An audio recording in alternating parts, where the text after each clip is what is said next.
ఓం నమో నారాయణాయ నమశివాయ. మహాభారతం వనపరంలో వచ్చేసి నల దమయంతి కథ మాట్లాడుతూ ఉన్నాం. అడవిలో రోధిస్తూ ఉంది దమయంతి నలుడి కోసం. నా భర్త సమాచారాన్ని తెలిసి నాకు ఊరట కలిగింపలేకపోతే నన్ను తిను, దాంతో నా బాధ తీరుతుంది అంటే పులి ఎదురుగా వచ్చింది. ఆ పులిని అడుగుతుంది, నువ్వు అడవిలో తిరుగుతూ ఉంటావే, నీకు అంతా తెలుసు కదా, నా భర్త నీకు కనపడలేదా? కనపడితే ఆయన గురించి నాకు చెప్పయ్యా. ఆయన కనపడలేదా? ఇంక నన్ను తినేసే, నాకు ఈ జీవితం వద్దు. అరణ్యంలో నా రోదన విని ఈ సింహం నన్ను ఊరడించడం లేదు, మొదటి జలాలతో కూడిన నది వైపు వెళ్ళిపోతుంది. అంటే సింహం అనమాట. మృగరాజు కదా ఆ సింహం. ఆ సింహం కూడా నాకేం చవట్లా.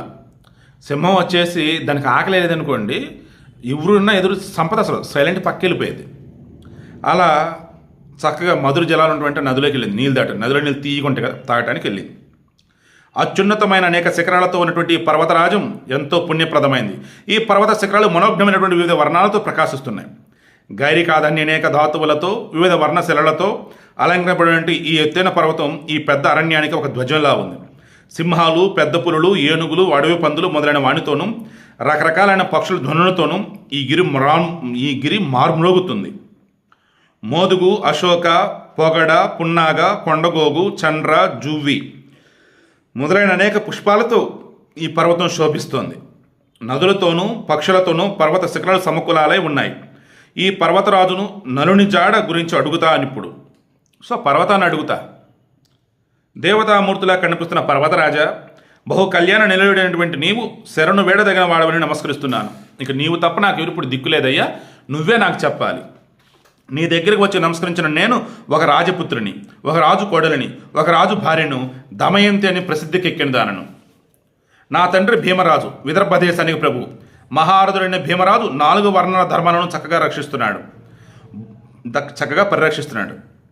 భూరి దక్షిణలతో ఎన్నో అశ్వమేధ యాగాలను చేశాడు. పెద్ద పెద్ద అందమైన కనులు కలవాడు. వేద ధర్మాలు బాగా తెలిసినవాడు, సత్ప్రవర్తన కలవాడు, సత్యమే పలుకుతాడు, అసూయ లేదు, సచ్చిలుడు, పరాక్రమం గలవాడు, మెండుగా మహాసంపద కల ధర్మవేత్త, శుచి అయిన వాడు, విదర్భ రాజ్యాన్ని రక్షిస్తున్నాడు.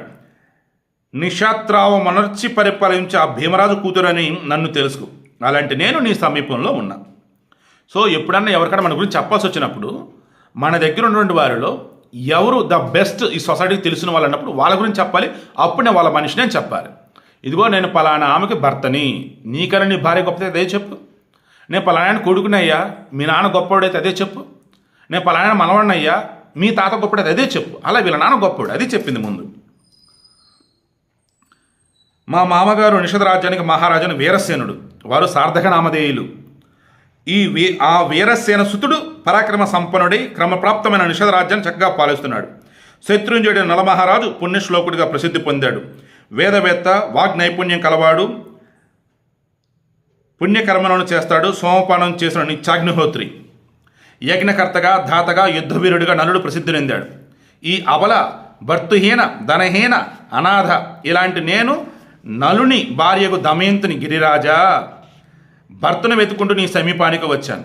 పర్వతరాజమా, ఉన్నతలైన అనేక శిఖరాలతో ఆకాశంలో గీతలు గీసే నీవు ఈ భయంకరణ్యంలో నలుని చూశావా?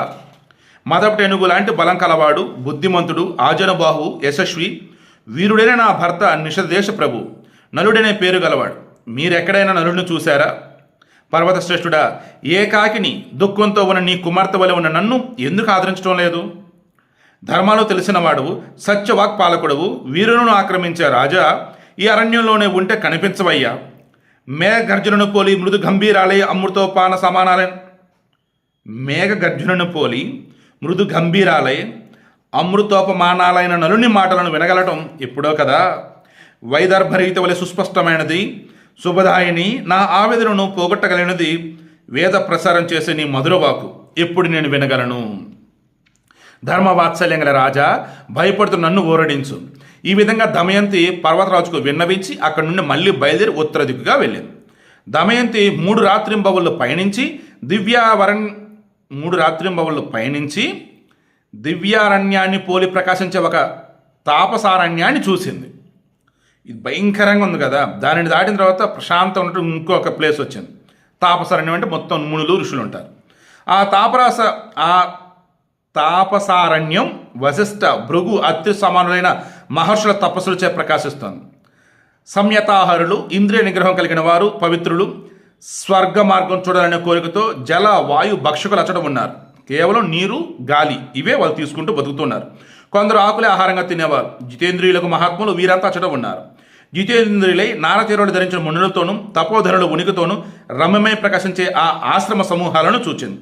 అనేక మృగగణాలతో పరివ్యాప్తమై కోతుల గుంపులతో కూడి తాపసులకు నివాసం ఆశ్రమాన్ని చూచిన దమయంతి సంతృప్తిగా ఊపిరి పీల్చుకుంది. అమ్మయ్యా, మునుల నోటి చోటుకు వచ్చేసానా నేను. మంచి కనుబొమ్మలు, మంచి కేశాలు, చక్కని పిరుదులు, మంచి ఉరోజాలు, మంచి పలువరస, నల్లని విశాలమైన నేత్రులు కలిగి ఉన్నటువంటి సహజ వచ్చస్సుని అయినటువంటి ఆమె వీరసేనుని కుమారరత్నమగు నలునుకు ప్రియతమై తపస్సునియు స్త్రీలలో రత్నం వంటి సాధ్వి దమయంతి ఆశ్రమానికి ప్రవేశించింది. ఆశ్రమానికి వెళ్ళాక ఏం జరిగింది రేపు మాట్లాడదాం.